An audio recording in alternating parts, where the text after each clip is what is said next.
السلام علیکم ورحمۃ اللہ وبرکاتہ. په وګورو دونکو کتونکو د رمضان المبارک میاشت شروع ده چې ډیره د خیر او د برکت میاشت ده او بیا د هغې د اخري عشرې دغه دی بالکل اخري عشره چې د هغه شروع کېدو واله ده. نو نن در سره په دې ویډیو کې د دغه اخري عشرې په فضایلو او د هغې څو اهم دغه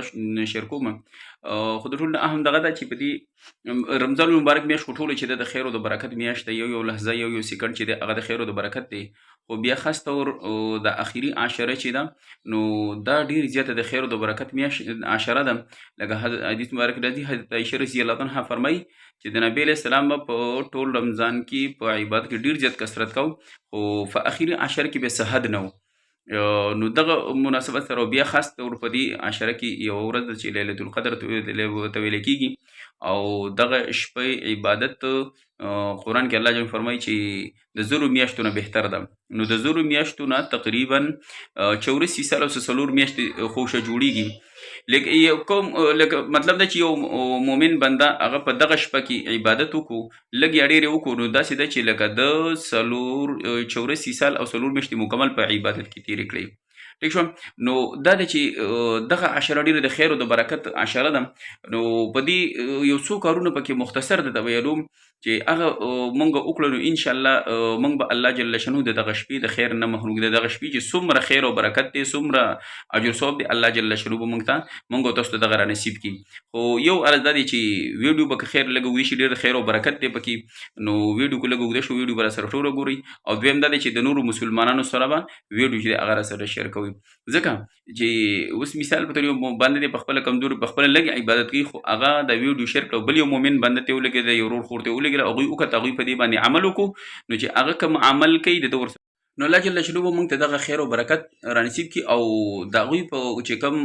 عمل دی هغه کې به موږ ته پوره حصه راکړي او د هغوی د عمل نه به هم څه نه کمېږي. دا نه چې د هغوی نه به کم شو موږ نه د هغې نه به هم نه کمېږي او الله جل شانه به موږ له هم راکړي. نو یو څو عمل به درته پکې ښیم نو ویډیو چې دی هغه به راسره پوره ګورئ او ویډیو چې دی هغه به راسره شیر کوئ هم. یو عمل دا دی چې په دې عشره کې کوشش دا وکړئ چې د ګناهونو نه خو انتهایي ځان وساتئ ځکه چې څومره د خیر او د برکت عشره ده نو چې په دې کې څومره ګناهونه مؤمنان بندګان کوي نو هغومره نقصان هم سیوا دی.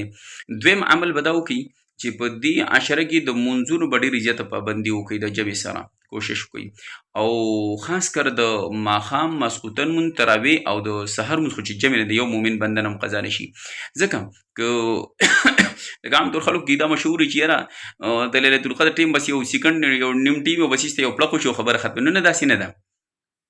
اصل دا د قرآن کې الله فرمایي هي حتی مطلع الفجر نور پرېوتو د دې ټیم شروع شو سحر بانګ څو پورې نه دی شوی نو د دې چې دی هغه ټیم شروع دی. نو چې کوم مؤمن بنده داسي چې هغه مثال په طور په دغه شپه کې د ماښام مونځ جمع سره وکړو د ماسخوتن مونځ جمع سره وکړو بیا چې دی تراویح وکړي څه لږ ذکر تلاوت وکړو بیا سحر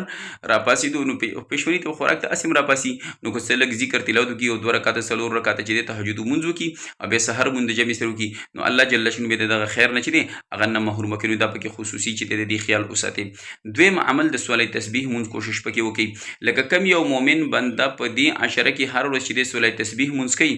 او نو د لیلة القدر شپه به پکې خامخا راځي نو چې د لیلة القدر په شپه د سوالای تسبیح مونځ وکړو نو داسې شوه چې د 84 سال او څلور میاشتې مسلسل چې دی هغه د سوالای تسبیح مونځ کړی دی. د سوالای تسبیح مونځ فضایل چې دي هغه ډېر زیات احادیثو مبارکو کې راغلي دي.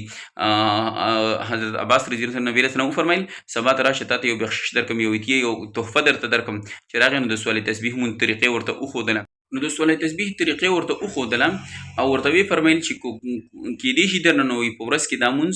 یو ځل کوه که په ورځ کې نشي په هفته کې یو ځل وکړه که په هفته کې نشي نو په میاشت کې یو ځل وکړه که په میاشت کې نو کم از کم په کال کې یو ځل وکړه که په کال کې هم نشي نو په ټول عمر کې خو یو ځل وکړه یعنې دومره خیر چې په ټول عمر کې چې د یو ځل وکړو نو دې په وجه به الله ستا لوی واړه روستي مخکې ټول ګناهونه چې دي هغه معاف کړي. نو دومره د خیر او د برکت مونځ دی نو د دې پکې چې دی هره شپه چې دی هغه کوشش وکړي. نو مونږ طریقه دوه طریقې دي اسانه طریقه ده د اخره کې خیم بیا خو د هغې نه مخکې درته یو بل وړوکی عرض کوم. دویم عمل پکې دا وکړئ کوشش دا وکړئ چې کم از کم صدقه پکې ورکوي او هر صدقه دا نه چې خامخا سوونو زرګونو دغه ورکوي دومره د چا وس نه کېږي دا 10 روپۍ خو به د هر چا وس کېږي که نه 100 روپۍ ورکړي 100 روپۍ ماته کې 10 روپۍ که د چا ډېر وس کېږي 100 50 کېږي ډېره بهتره ګورئ چې 100 روپۍ دی ماته کې او 10 روپۍ کېږي هر ماښام نه وروستو چې بس د غروب یو تا کېږي روژه ماتې کېږي دا نه وروستو چاله غریب خوار غریب له 10 روپۍ چې دی هغه ورکوم بله شپه 10 ورکوه بله شپه بل چاله داسې نو چې دا 10 ورځې تا 10 روپۍ ورکړلې صدقه او خیرات دې وکړو نو په دې کې د ليلة القدر شپه به پکې خامخا راشي نو چې تا دا 10 روپۍ ورکړو دا قبولې شولې او د ليلة القدر شپه ده نو داسې ده چې تا 84 سال او 4 میاشتې څه د پاسه دا چې دی تا مسلسل چې دی صدقې ورکړلې نو څومره خیر او برکت دی پکې چې د دې خیرونو برکتونو نه پکې څوک هم چې دی هغه پاتې نشي او د سولی تسبیح طریقه درته ښیم د سولی تسبیح طریقه دا ده چې د 4 رکعتو نفل نیت به وتړئ د 4 رکعتو نفل صلات تسبیح مون نیت به وتړئ که په زړه کې دې مراله هم پوره ده او که نه داسې وي چې نیت کوم زه د 4 رکعته صلات تسبیح مونځ ادا کوم په دې حاضر وخت خاص خدای تعالی را ټیک شوه مخکې د کعبې شریف ولورې الله اکبر نو چې نیت دی وتړو اول دغه کې چې ودرېږي ثنا وي او تعوذ وي اعوذ بالله من الشیطان الرجیم بسم الله الرحمن الرحیم د دې نه مخکې تعوذ دی ویل له غیرو کو پورې مون نو د تعوذ د سورۃ فاتحه د تعوذ تسمیه نه مخکې به 15 سپیرې درې مکلمه سبحان الله والحمد لله ولا اله الا الله والله اکبر دا وي او لا حول ولا قوه الا بالله العلي العظیم وسویلا شم سیدا او کو نشي الله اکبر پروي داسې یو ځل نیم پکې داسې 16 سپیرې او سپیرې پس وینو بیا پکې یو ځل دغه لا حول ولا قوه الا بالله العلي العظیم وایم بیا به دینه پچې اعوذ بالله بسم الله به سورۃ الحمد وي بیا به سورۃ وي سورۃ څنګه ختم شنو رکوع ته بزینه د رکوع نه مخکې به لسپیرې بیا وي بیا چې د رکوع ته لاړ شي نو په رکوع کې چې تسبیحات کوم سبحان ربي العظیم 3 پیرې یا 5 پیرې و پیرې طاقت کې وي د هغې نه وروسته بیا لس پیرې وي بیا چې د رکوع نه راپاڅي قومه کې ودرېږي نو په قومه کې بیا لس پیرې وي بیا به سجدې له لاړ شي نو په اولي سجده کې چې کله تسبیحات وي نو د هغې نه پس به بیا لس پیرې وي بیا چې د اولي سجدې نه راپاڅي او په جلسه کې کښېني نو په جلسه کې بیا لس پیرې دغه تسبیح درې مکلمه وي او بیا چې دویمې سجدې نه لاړ شي نو په دویمه سجده کې بیا چې دی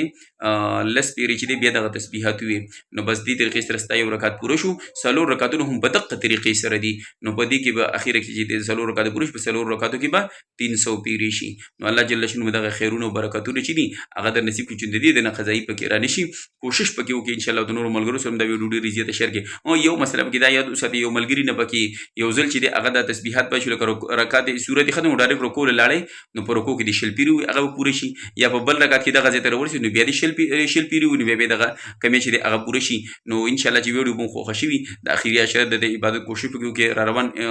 رمضان له پته نه څوک به ژوندي څوک به چې دی هغه پلی او دغه به زموږ دپاره الله جل د دنیا او د آخرت د خیر سبب چې دی هغه وګرځوي خدای مو کوي چې یو مسلمان روز وروسته افسوس کوي چې الله ما دنیا ته ولېږي چې زه د اعمالو کوم بیا خو موقع نه میلاویږي نو اوس موقع ده چې دا موقع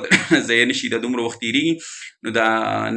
19 ورځې دي دا چې دی په احتیاط سره تېرې کې د ګناهونو نه ځان وساتي او دغه اعمال عبادت وکړي انشاءالله دا به الله جل شانه زموږ ستا دپاره د آخرت سبب